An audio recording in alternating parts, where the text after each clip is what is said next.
അപ്പോൾ ചില ആളുകൾ വേറെ ചോദ്യമായി കൊണ്ടുവരും, എന്നാൽ മുസ്ലിമീങ്ങളിൽ ചില ആളുകളുണ്ടല്ലോ, അവർ നിങ്ങളെപ്പോലെ തന്നെ മുസ്ലിമീങ്ങളാണ്, പക്ഷേ നിങ്ങൾ അത്ര തീവ്രത കാണിക്കുന്നില്ലല്ലോ. മാറ് തുറന്ന് നടക്കുന്ന, ചെരുസ് മറക്കാത്ത, തട്ടമിടാത്ത മുസ്ലിമീങ്ങളുണ്ടല്ലോ, നിങ്ങൾക്ക് എന്താണ് ഇത്ര പ്രശ്നം? പലിശ വാങ്ങുന്ന മുസ്ലിമീങ്ങളുണ്ടല്ലോ, സംഗീതം കേൾക്കുന്ന മുസ്ലിമീങ്ങളുണ്ടല്ലോ.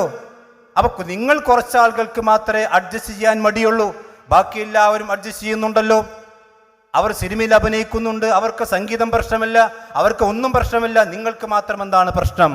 അതുകൊണ്ട് നിങ്ങളും അവരെ പോലെയാകണം. അതാണ് യഥാർത്ഥ മുസ്ലിം, അവരാണ് ഗുഡ് മുസ്ലിം. നിങ്ങൾ നല്ല മുസ്ലിമീങ്ങളല്ല, നിങ്ങൾ തീവ്ര മുസ്ലിമീങ്ങളാണ്. അത്തരം ആളുകളോട് ഞങ്ങൾക്ക് പറയാനുള്ളത്, ഏതെങ്കിലും ഒരു മുസ്ലിമിന്റെ പ്രവർത്തനം കണ്ടുകൊണ്ടല്ല ഇസ്ലാം നിങ്ങൾ മനസ്സിലാക്കേണ്ടത്. ഇസ്ലാമിന്റെ ആദ്യ കാലഘട്ടത്തിലും ഇത്തരം ലിബറൽ ചിന്താഗതിക്കാരും വളരെ അഡ്ജസ്റ്റബിൾ ആയിട്ടുള്ള ആളുകളും ഉണ്ടായിരുന്നു. അത് റസൂലുള്ളാഹിന്റെ കാലഘട്ടത്തിലും ഉണ്ടായിരുന്നു, ഇന്നും അതുണ്ടാകും. ഒരു ഇസ്ലാമിനെ മനസ്സിലാക്കേണ്ടത് ഏതെങ്കിലും കവലകളിലോ ഏതെങ്കിലും ചാനലുകളോ ഇരുന്നു കൊണ്ട് സംസാരിക്കുന്ന ആളുകളിൽ നിന്നല്ല, ഇസ്ലാം അതിൻ്റെ പ്രമാണങ്ങളിൽ നിന്നാണ് മനസ്സിലാക്കേണ്ടത്. അതിൻ്റെ പ്രമാണങ്ങൾ എന്തു പറഞ്ഞു, അതാണ് ഇസ്ലാം. അതിന് കീഴ്പ്പെട്ടവനാണ് മുസ്ലിം.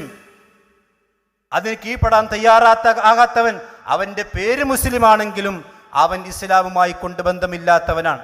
നേരെ മറിച്ച് അവൻ തൻ്റെ ഇച്ഛക്കനുസരിച്ചു കൊണ്ട് മതത്തെ മാറ്റിയവനാണ്.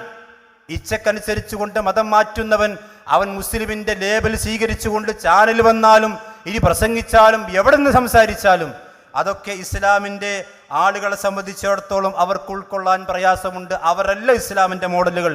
ഇസ്ലാമിൻ്റെ മോഡൽ എന്ന് പറഞ്ഞാൽ, മുസ്ലിം എന്ന് പറഞ്ഞാൽ അത് അല്ലാഹു സുബ്ഹാനഹു വ തആല വിശുദ്ധ ഖുർആനിൽ പഠിപ്പിച്ചതുപോലെ, പ്രവാചകൻ സല്ലല്ലാഹു അലൈഹി വസല്ലം പഠിപ്പിച്ചതുപോലെ ജീവിക്കുന്ന അവരാണ് യഥാർത്ഥത്തിൽ ഇസ്ലാമിൻ്റെ മോഡലുകൾ.